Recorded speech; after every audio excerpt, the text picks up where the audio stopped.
Hey guys, Roast here with another League of Legends video. I've played League since way back in Season 3, or Season 2 even, and something that still eludes me, even today, is a good understanding of the bounty system. So many games I've had opponents that are 3-0 and up 20 CS on their laner with no bounty, and I've had games where my allies are literally 1-5 and even in CS, but they have a bounty. I don't get it, but I want to. So hopefully by the end of today's video, you and I will both understand exactly what drives League's bounty system. If you're new, consider subscribing here on Patreon to help me grow the channel, or check out the merch shop for cool stuff like this coffee mug I've got here. Thanks again for watching, but without further ado, let's get started with an explanation of the bounty system. So at its core, the bounty system makes good sense, I think. The idea that there is a comeback mechanic so that once a lane gets a kill lead or two, the game isn't instantly over is a good idea. The way this works in its most basic sense is that for each kill after the first a player gets without dying, so kill streaks, an increasing bounty is put on them. There's also an inverse of this, wherein the more times a player dies in a row without getting a kill, the less gold they are worth.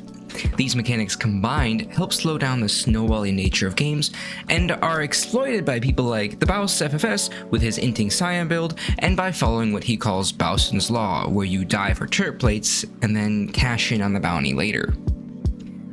This data is shown in this chart here, and I'll talk about this more in a second. Unfortunately, the bounty system is actually much more complicated than what I've just said, and has a bunch of small rules that I'll get into next that really mystify it and make it too complicated. I'll cover objective bounties also after the kill death bounties, so make sure to stick around for those at the end of the video. There are 9 core rules for the kill death bounty system. Let's break them down. The first rule is that +1 kill will either reset your negative bounty or increase a positive bounty in typically increments of 100 or 150 gold. Inversely, getting a death will reset your positive bounty or reduce your gold bounty by about 50 gold per death. Rule 3. First blood is worth an extra 100 gold to the kill and another 50 gold to the assists.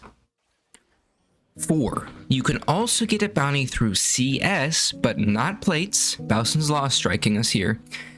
Specifically, it's 300 gold of CS difference over the enemy team average, not your lane opponent, will give you a bounty of 50 gold. After that first 300 gold, every 200 gold will increase that CS bounty by 50. That roughly translates to every 10 CS better than you are than the average enemy, plus 50 gold bounty. And at a CS lead of 35, you would get a 150 gold bounty. Now, an interesting point to this is that if you die with less CS than the average enemy, you gain a pre-CS bounty buffer equal to the CS difference amount. And I know that sounds complicated, and that's because it is, but the example is, enemy team has an average of 100 CS and you die at 80. So when you respawn, until you are out CSing the enemy team by 20 on average, you can't have a CS bounty because you have this deficit buffer. And the weird thing about this buffer and this CS bounty timer shenanigans is that it starts over when you die. So if you die and then start farming really well at the same time the enemy team starts farming poorly, you can end up with a bounty. And this is typically why 1 in 5 teammates that are farming well can have a bounty, is because, let's say, enemy team has average 100, you have average of 100. So you have no buffer and you die. And then in the next 5 minutes, you farm perfect 10 CS per minute, and the enemy team farms 5 CS per minute.